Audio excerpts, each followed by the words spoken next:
Makikilala na natin ngayon ang nanalo ng brand new Subaru top of the line sa birthday raffle ni Seven. Tignan nga natin ano kaya ang pakiramdam niya nang makuha niya ito. Hi Emerson, may mga ilang katanungan lang ako na gustong malaman na gusto rin malaman ng 7x7 gamers. Ano ang pinagkakaabalahan mo dati nung hindi ka pa sumasali sa 7x7?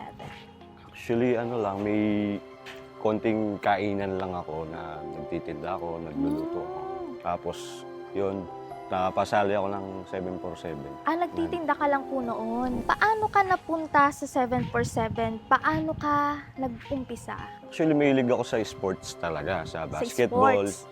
Tapos, the same time, naglalaro rin ng basketball, pustahan. Nung nakita ko yung 7x7 is, sabi ba, pwede ayos, akong may NBA. NBA. Oo. Sabi ko, dito yung PBA, nandito yung mga gusto kong napapanood. Kaya, yun, hanggang sa hindi na naiwasan, tuloy-tuloy na. Tuloy-tuloy na. Paano ka naman na-hook ni 7x7? Paano mo madi-describe ang experience mo sa 7x7? Malaking tulong siya, lalo na sa kagaya ko, sa iba. Dahil the same time, mag-apply ka sa agent, pwede kang kumitang nasa bahay, Oo. pwede kang nakahiga, ganon. Tapos, pag tinawa ang swerte, tatama ka, makakuha ka ng pambili ng mga kailangan Pero, mo. play responsibly, no, sir? Sa mga paanong paraan naka-impluwensya sa buhay mo ang 7x7, ano ang naibigay nitong impact sa'yo?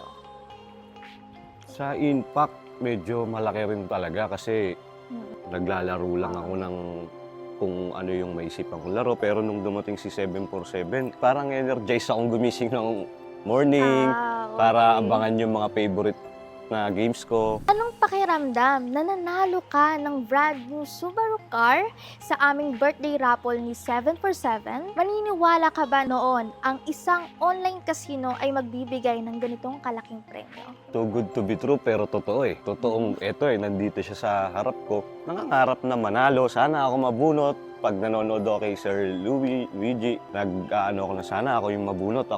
Actually, that day, February 29, yun talaga yung minamanifest ko eh.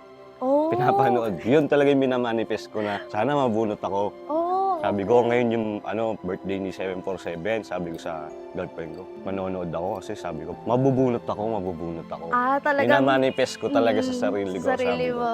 Kasi lumagpas sa akin yung kondo eh. Sabi ko, baka may mas magandang bibigay si Lord na ako yung mabubunot. Okay. Ano ang plano mo dito sa napalanunan mo? Ano ang masasabi mo sa 7x7 na nagbigay sa'yo nito? Gusto ko magpasalamat unang-una kay Lord sa 7x7, kay Sir Luigi, kay Team Kupa. Siguro ang plano ko, meron na kaming family car. Ang papa ko, sila mama ko, masasakay ko na sila sa Wow. kung saan nila gustong magpunta. Thankful ako 7x7. Maraming salamat po sa inyo.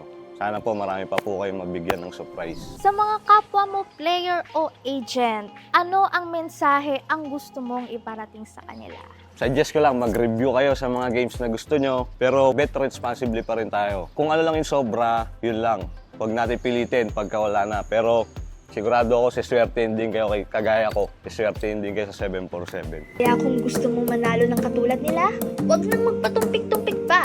Dahil dito sa 7x7, panigurado ang paglalaro mo tiyak na ganado. Dahil handog yan ng nag-iisang #1 esports sports betting dito sa Pinas, ang 7x7 Live.